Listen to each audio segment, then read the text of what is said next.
Hey friends, welcome to our channel Edu Tak. आज हम लोग जो है सीजीएल का जो एग्ज़ाम चल रहा है उसका 17 जुलाई का जो 4th शिफ्ट का जीएस का जो है वो कंप्लीट एनालिसिस आज हम लोग देखने वाले हैं। तो आप लोग लास्ट तक इस सेशन में बने रहें। और क्वेश्चन के बारे में अगर बोलें तो 100% रियल क्वेश्चन हैं, आप लोग खुद देख सकते हो और कंफर्म हो सकते हो। और हाँ फ्रेंड्स, अगर सेशन पसंद आता है तो प्लीज़ लाइक करें, सब्सक्राइब करें और ज़्यादा से ज़्यादा शेयर करें, जिससे मेरा भी मोटिवेशन जो है वो बना रहे। तो बिना देरी किए हुए आइए फटाफट देख लेते हैं। और हाँ फ्रेंड्स, एक और इन्फॉर्मेशन, 17 जुलाई का जो है कंप्लीट एनालिसिस भी जो है जीएस का वो कुछ ही देर में अपलोड कर दिया जाएगा। तो वो सेशंस भी आप लोग ज़रूर देख लीजिएगा नेक्स्ट शिफ्ट वाले, जिससे आप लोगों को जो है काफ़ी ये सेशन आपके लिए जो है वो दोनों यूज़फुल रहेगा। तो आइए फटाफट शुरू करते हैं। अगर पहला क्वेश्चन के बारे में देखें तो पूछा गया था कि नाना साहब जो है वो किस मराठा शासक के पुत्र थे। तो हम लोग जानते हैं कि ये मराठा पेशवा बाजीराव द्वितीय के जो ये पुत्र थे। फिर नेक्स्ट अगर देखें तो पूछा गया था कि बोर गीत जो है किस शास्त्रीय नृत्य से संबंधित है। तो बोर गीत के बारे में ओवरऑल अगर जाने तो असम का एक जो है लोकप्रिय वैष्णव भक्ति गीत है। फिर नेक्स्ट क्वेश्चन है जनगणना से पूछा गया था। आप लोग सेंसस जरूर देख के जाए 2011 का, क्योंकि उससे क्वेश्चन हर शिफ्ट में बन रहे हैं और थोड़ा डीपली देख के जाए तो बेहतर रहेगा। फिर नेक्स्ट देखें तो 2011 की जनगणना के अनुसार भारत का बाल लिंगानुपात कितना है। तो 2011 की जनगणना के अनुसार भारत का अगर बाल लिंगानुपात देखें तो 919 है। अगर ओवरऑल सभी राज्यों में देखें तो राज्यों में अगर देखें तो राज्यों में सबसे अधिक अगर अरुणाचल प्रदेश का 972, जबकि अगर सबसे कम का देखें तो हरियाणा का जो था 834 था। और ओवरऑल जो था 919 था। अरुणाचल प्रदेश राज्यों में सबसे अधिक पे था और हरियाणा सबसे कम पे था। फिर नेक्स्ट है कि अर्जुन सिंह धुर्वे जो थे वो किस नृत्य शैली से संबंधित हैं। तो ये जो थे वो बैगा नृत्य से संबंधित थे।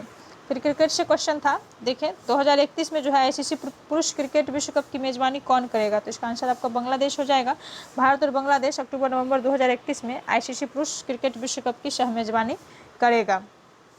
फिर नेक्स्ट देखें 2026 का अगर T20 वर्ल्ड कप के बारे में देखें तो उसकी मेज़बानी जो है भारत और श्रीलंका करेगा। ये लोग भी ये बात भी आप लोग ध्यान रखिएगा, हो सकता है किसी शिफ्ट में पूछ दे। फिर नेक्स्ट है कि 2022 में गुरु नानक जी की कौन सी जयंती मनाई गई थी। तो ये जो थी 553वीं जयंती इस बार थी। इसका जो है वो 8 नवंबर 2022 को मनाया जाता है। और ये कब मनाया जाता है तो ये कार्तिक पूर्णिमा के दिन जो है वो हर साल मनाया जाता है। गुरु नानक देव जो थे वो सिख धर्म के पहले गुरु थे।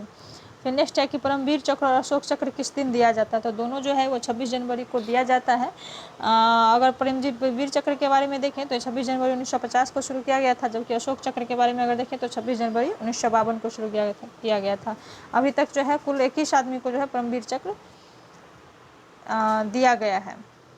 फिर नेक्स्ट देखें कि शिवमणि किस वाद्य यंत्र से संबंधित है। शिवमणि किस वाद्य यंत्र से संबंधित है। तो ये ताल वादक है शिवमणि।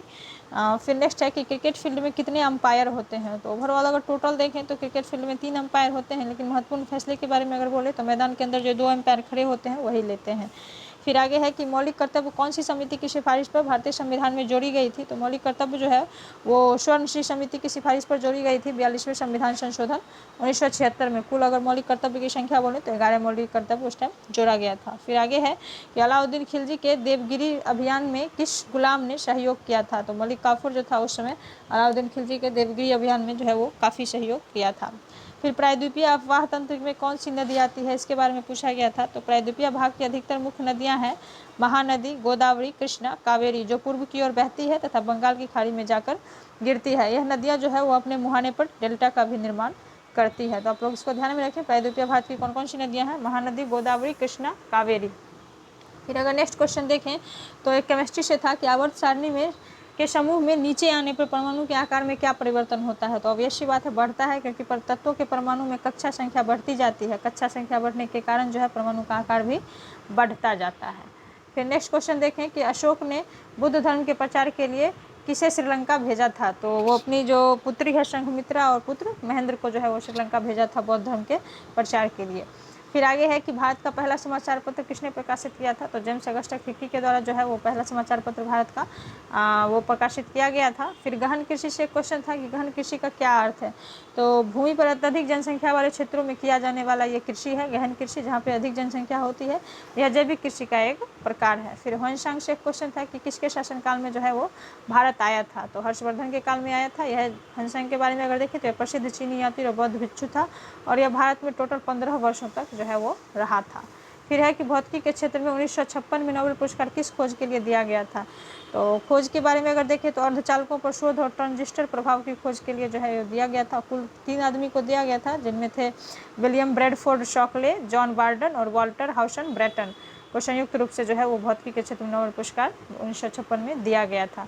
फिर अर्थव्यवस्था से क्वेश्चन था कि राजस्व घाटा क्या है। तो ओवरऑल देखें तो राजस्व घाटा कुल राजस्व प्राप्तियाँ जो होती है एक साल में और कुल राजस्व व्यय जो होता है, दोनों का जो अंतर है उसको राजस्व घाटा कहा जाता है। फिर हरियाणा की जो थी एक योजना से पूछा गया था कि महिला उद्यमिता योजना जो है वो कौन सी योजना चलाई जा रही है, महिला उद्यमिता के लिए कौन सी योजना चलाई जा रही है हरियाणा में। तो मातृशक्ति उद्यमिता योजना जो है वो चलाई जा रही है महिला उद्यमिता के लिए। और इसका अगर जा रहे तो सरकार द्वारा जो है इस योजना के अंतर्गत आपको उसको जो है स्वरोजगार स्थापित करने के लिए जो है महिलाओं को लोन उपलब्ध भी करवाया जाएगा। फिर आगे क्वेश्चन देखें कि इनमें से कौन क्षारीय प्रतिक्रिया द्वारा आमाशय से अम्लीय क्रिया के भोजन को तटस्थ कर देता है। तो इसका आंसर पितरस हो जाएगा। यह भोजन को जो है वो क्षारीय बनाता है। फिर है मिलान करने वाला एक क्वेश्चन था कि 4 ऑप्शन थे, तो उसमें आप देख लीजिए लाल शैवाल का रोडोफाइसी हो जाएगा, हरा शैवाल का क्लोरोफाइसी हो जाएगा, भूरा शैवाल का अगर देखें तो फियोफाइसी आपका हो जाएगा। फिर लास्ट क्वेश्चन है कि शिक्षा मंत्रालय के समग्र योजना के अनुसार स्कूल और छात्रावास का नाम क्या रखा जाएगा। तो शिक्षा मंत्रालय की जो एक समग्र योजना थी उसके अनुसार जो है स्कूल और छात्रावास का नाम सुभाष चंद्र बोस के नाम पर रखा जाएगा। तो यहाँ पे जो है सेशन फ्रेंड्स कंप्लीट होता है। अगर ये सेशन आपको पसंद आता है तो प्लीज़ लाइक करो, सब्सक्राइब करो, ज़्यादा से ज़्यादा ज़रूर शेयर करो, सब्सक्राइब तो ज़रूर करो जिससे मेरा भी मोटिवेशंस बना रहे। और बाकी अगर नेक्स्ट सेशन भी जो है बहुत जल्द ही अपलोड किया जाएगा। 17 जुलाई का अगर आप लोग कहोगे तो फुल जो है 100 क्वेश्चंस का जो है आपको PDF फुल वीडियो में भी डिटेल करवाया जाएगा। तो नेक्स्ट सेशन के लिए आप लोग रेडी रहें। और बाकी अगर सेशन पसंद आया तो लाइक सब्सक्राइब तो करें ही करें। और लास्ट तक बने रहने के लिए धन्यवाद। Thanks for watching.